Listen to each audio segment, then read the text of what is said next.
Chapter 4 King Dox. It was amusing to note the expression on the face of King Dox as he looked the boy over from his sailor hat to his stubby shoes, and it was equally diverting to watch Button-Bright stare at the king in return. No fox ever beheld a fresher, fairer child's face, and no child had ever before heard a fox talk, or met with one who dressed so handsomely and ruled so big a city. I am sorry to say that no one had ever told the little boy much about fairies of any kind. This being the case, it is easy to understand how much this strange experience startled and astonished him. "How do you like us?" asked the king. "Don't know," said Button-Bright. "Of course you don't. It's too short an acquaintance," returned his Majesty. "What do you suppose my name is?" "Don't know," said Button-Bright. "How should you? Well, I'll tell you. My private name is Dox, but a king can't be called by his private name. He has to take one that is official. Therefore, my official name is King Renard IV. Renard with the accent on the Ren." "What's Ren?" asked Button-Bright. "How clever!" exclaimed the king, turning a pleased face toward his counselors. "This boy is indeed remarkably bright. What's Wren, he asks, and of course Wren is nothing at all by itself. Yes, he's very bright indeed." "That question is what your Majesty might call foxy," said one of the counselors, an old gray fox. "So it is," declared the king. Turning again to Button-Bright, he asked, "Having told you my name, what would you call me?" "King Dox," said the boy. "Why?" "'Cause Wren's nothing at all," was the reply. "Good, very good indeed. You certainly have a brilliant mind. Do you know why 2 and 2 make 4? "No," said Button-Bright. "Clever, clever indeed. Of course you don't know. Nobody knows why. We only know it's so, and can't tell why it's so.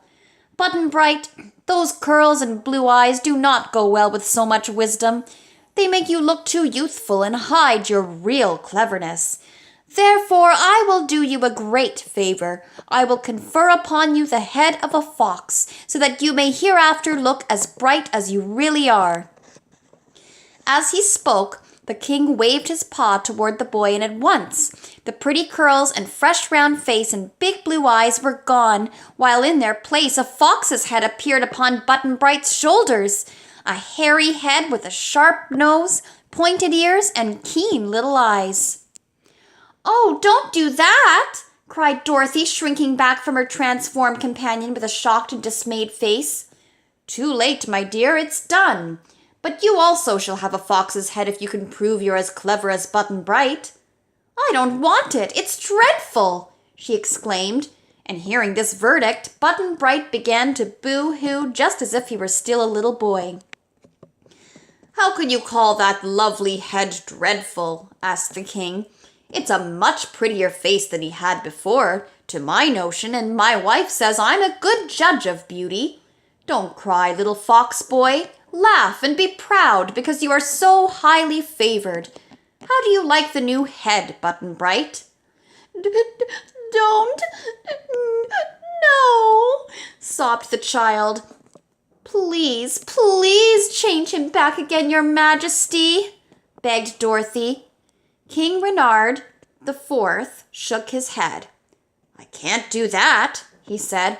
"I haven't the power, even if I wanted to. Nope. Button-Bright must wear his fox head, and he'll be sure to love it dearly as soon as he gets used to it." Both the Shaggy Man and Dorothy looked grave and anxious, for they were sorrowful that such a misfortune had overtaken their little companion. Toto barked at the fox boy once or twice, not realizing it was his former friend who now wore the animal head. But Dorothy cuffed the dog and made him stop. As for the foxes, they all seemed to think Button-Bright's new head very becoming, and that their king had conferred a great honor on this little stranger.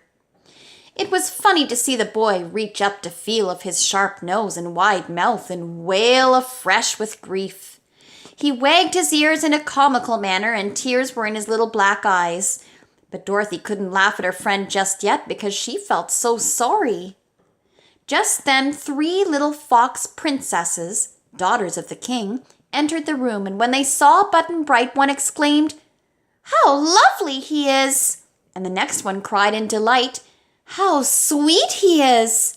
And the third princess clapped her hands with pleasure and said, "How beautiful he is!" Button-Bright stopped crying and asked timidly, "Am I?" "In all the world there is not another face so pretty," declared the biggest fox princess. "You must live with us always and be our brother," said the next. "We shall all love you dearly," the third said. This praise did much to comfort the boy, and he looked around and tried to smile. It was a pitiful attempt because the fox face was new and stiff, and Dorothy thought his expression more stupid than before the transformation. "I think we ought to be going now," said the Shaggy Man uneasily, for he didn't know what the king might take into his head to do next. Don't leave us yet, I beg of you," pleaded King Renard. "I intend to have several days of feasting and merrymaking in honor of your visit." "Have it after we're gone, for we can't wait," said Dorothy decidedly. But seeing this displeased the king, she added, "If I'm going to get Ozma to invite you to her party, I'll have to find her as soon as possible, you know." In spite of all the beauty of Foxville and the gorgeous dresses of its inhabitants, both the girl and the Shaggy Man felt they were not quite safe there and would be glad to see the last of it. "But it is now evening," the king reminded them, "and you must stay with us until morning anyhow.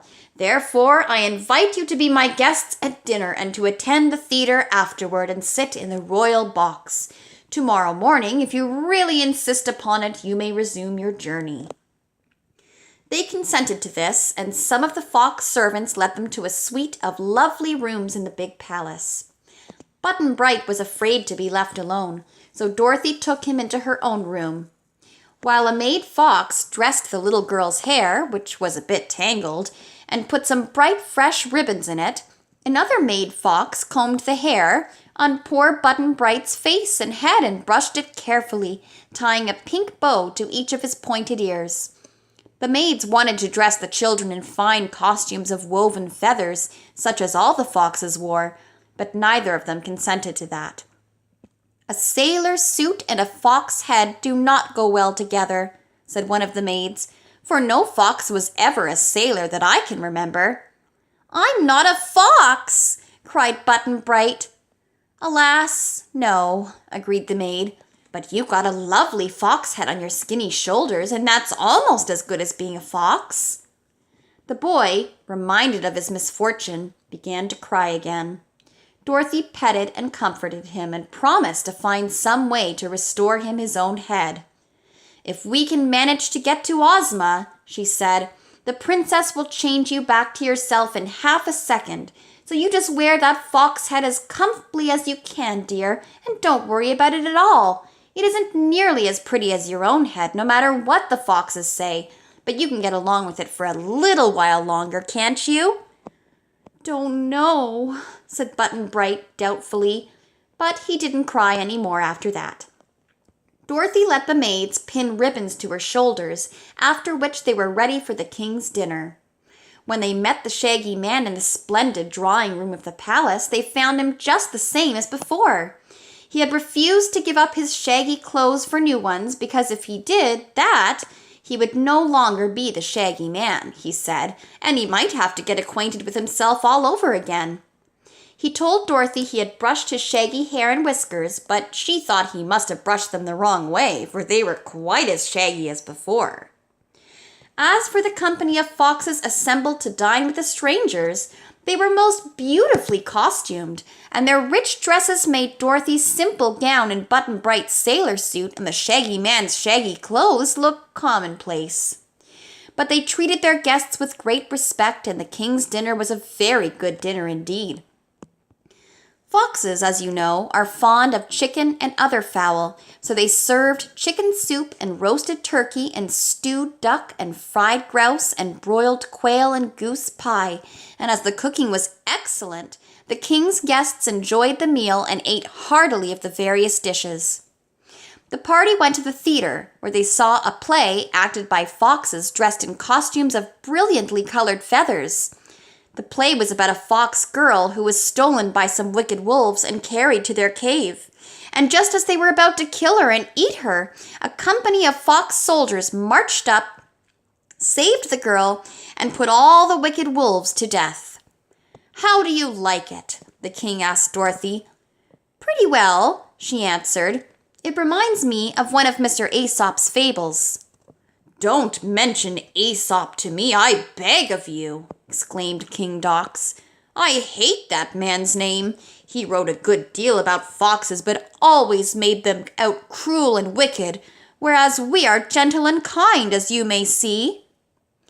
"But his fables showed you to be wise and clever and more shrewd than other animals," said the Shaggy Man thoughtfully. "So we are. There is no question about our knowing more than men do," replied the king proudly. "But we employ our wisdom to do good instead of harm, so that horrid Aesop did not know what he was talking about." They did not like to contradict him because they felt he ought to know the nature of foxes better than men did. So they sat still and watched the play, and Button-Bright became so interested that for the time he forgot he wore a fox head. Afterward, they went back to the palace and slept in soft beds stuffed with feathers, for the foxes raised many fowl for food and used their feathers for clothing and to sleep upon. Dorothy wondered why the animals living in Foxville did not wear just their own hairy skins as wild foxes do.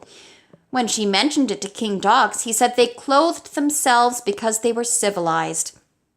"But you were born without clothes," she observed, "and you don't seem to me to need them."